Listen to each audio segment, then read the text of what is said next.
I just got out of the shower. Goodness gracious, could they put some brightness on this thing? Just any brightness at all? Give me a second real quick. Goodness gracious, what is going on here? Anyway, give me a second. I just got out of the shower, put my kimono shirt on, and yeah. So you guys ever get into an argument online? Or like, really just like a debate because someone posts some literal bullshit post, right?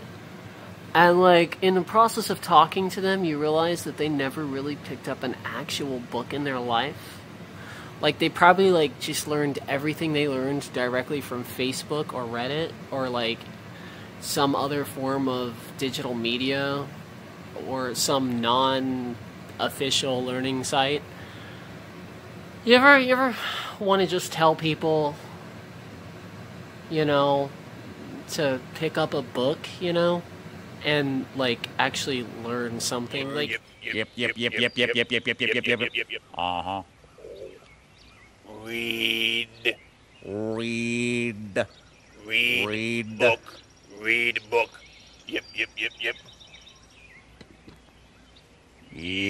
Yep. huh. That did no one in that entire conversation any good. Not because of a lack of trying, but because they were just unwilling to learn anything beyond their purview or spectrum of autism, I guess.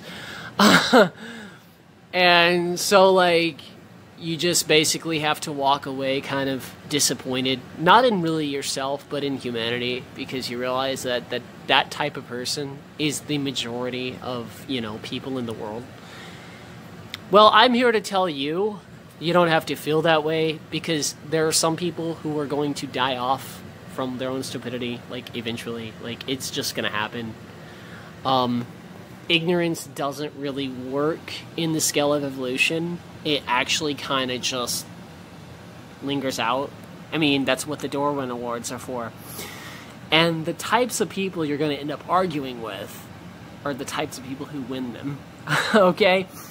So, yeah, like, I was in a conversation with this one dude, and it was just like, does he not even read at all? Like, he doesn't read any of the replies because he's got cognitive dissonance, and it doesn't allow him to read words at all. Just like he can't read a word.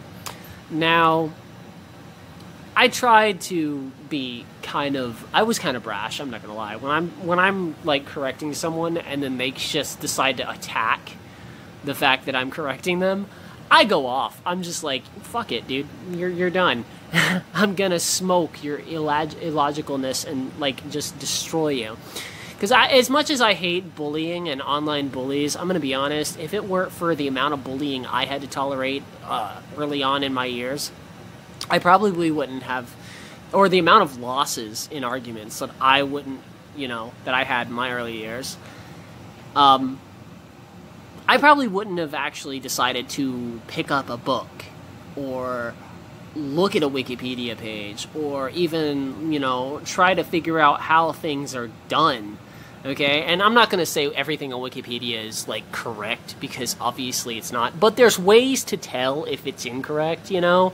They often do check upon check upon check upon check of, like, all of their resources. And if something's incorrect, they actually mark it. And I've actually shown people this in the past. They'll actually have a little denotation at the top saying that this page is in need of correction. And those pages you typically don't want to take your facts from, or they are incomplete. But I will say this, that if you want to learn something or you want to actually look something up, guaranteed 9 times out of 10, if you live in America, it's out there. Okay?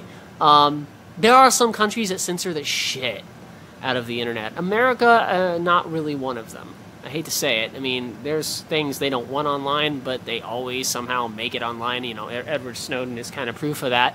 But I digress. And it's bit us in the ass a few times not having any kind of censorship. But I think it's also for the best, because there's some things that most governments would want to censor that you really don't want the world not to see. You know, there's oppression tactics that the world should see, because maybe then the world can intervene. Okay, and it's not just in America. I'm talking about like when China did Tiananmen Square and everyone pretended it didn't happen in the Chinese government, but the world saw it. Well, you know, the world got a little pissed about Tiananmen Square. Needless to say, it's now a legend in Chinese culture that they don't even like talking about, okay? It's like, it's synonymous with Chinese communism at this point. Also, I would, you know, there's just a lot of things like that. But I would also say, you know, sometimes you're going to get into arguments with people who have way too much pride and not enough common sense, not enough logic or brain power to actually admit when they are wrong. And when you get into a fight with someone like that, you're always going to walk away disappointed. There's an old saying that says, if you argue with a stupid person, they're just going to continue the argument and then beat you with experience. And it's actually very, very true. See, I don't typically try to argue with stupid people to be correct. I typically try to bring some sort of education and clarification in an age of disinformation. But, you know, maybe I'm wrong for doing that, but honestly, I think anything you can do to help make the world a better place is probably for the best. You know, even if it's just bringing clarification to fear-mongering or correcting, you know, a problem within the mindset of a troubled individual. Okay, like, it's... For me, it seems like it's necessary because we don't have enough people who are willing to step in. There's not enough people willing to challenge, you know, the status quo, or willing to challenge other people's thoughts, views, or mentalities. And when you're not willing to challenge someone, that person probably, you know, never grows from the experience. And if they don't grow from the experience, well, then they stay an infant forever. And some people will choose to stay an infant forever because it's easier to be lazy. It's easier not to educate yourself. It's easier not to look up that thing you might be interested in. It's easier just to half-ass it.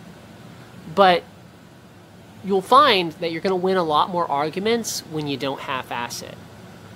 And you're going to be able to bring a full nature of the conversation to any conversation you take part in because you didn't half-ass your research. You didn't half-ass your studies. Anyway, this rant's gone on for long enough. I just wanted to, you know, get you guys' thoughts and opinions on how would you try to educate the world, and do you ever have instances like this? Let me know in the comments below. Peace.